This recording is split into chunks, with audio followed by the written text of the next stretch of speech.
என்ன பிரச்சனை வரட்டுங்க, நான் சொல்லுவேன், இந்த வேதம் எல்லா வயதுக்கும், எல்லா பிரச்சனைக்கும், எல்லா கேள்விகளுக்கும் பதில் அடக்கிய ஒரு பொக்கிஷ சாலை. அல்லேலூயா. ஒரு குழந்தை எப்படி வளரணும் அப்படின்னு பைபிள் சொல்லும். பிள்ளைகள் எப்படி நடக்கணும், இதே பைபிள்ல பெற்றோர் பிள்ளைகளை எப்படி நடத்தணும்னு இந்த பைபிள் சொல்லிக் கொடுக்கும். இதே பைபிள்ல இந்த பெற்ற குழந்தை ஒரு வாலிபனா மாறினா எப்படி வாழணும் அதுக்கு ஆலோசனை உள்ள இருக்கு.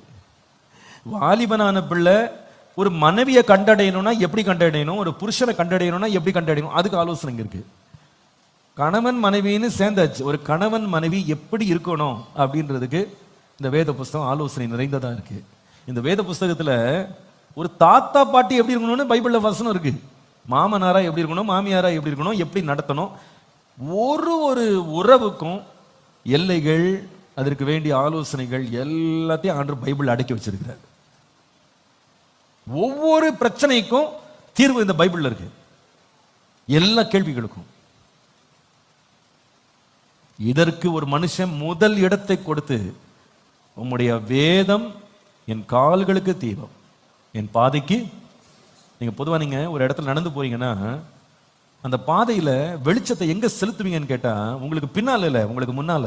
நான் சொல்ல விளங்குதா உங்களுக்கு? நம்ம ஒரு அடி எடுத்து வைக்கிறதுக்கு முன்னாடி அந்த அடியில முதலாவது வெளிச்சத்தை தான் நம்ம காட்டுவோம், வெளிச்சத்துக்கு முக்கியத்துவம் கொடுப்போம். அந்த வெளிச்சம் ஃபர்ஸ்ட் பிரகாசிக்கும், அதுக்கப்புறம் தான் அந்த இடத்துல கால் எடுத்து வைப்போம். அதே போல வேதத்தை முதல் இடத்துல வைங்க. வேதத்தின் ஆலோசனைகளை கணவன் மனைவி தகப்பன் தாய் முதல் இடத்துல வைங்க, அதுக்கு முதலிடம் கொடுங்க. ஃபர்ஸ்ட் பைபிள் என்ன சொல்லுது நமக்கு, வேதம் என்ன நமக்கு போதிக்கிறது, கர்த்தர் என்ன சொன்னார், அதுக்கு முதலிடத்தை நான் கொடுங்க. அப்படி முதல் இடத்தை கர்த்தருடைய வார்த்தை கொடுத்து குடும்பத்தை நடத்தி பாருங்க, நிச்சயமா நீங்க பின்னால இடரவே மாட்டீங்க.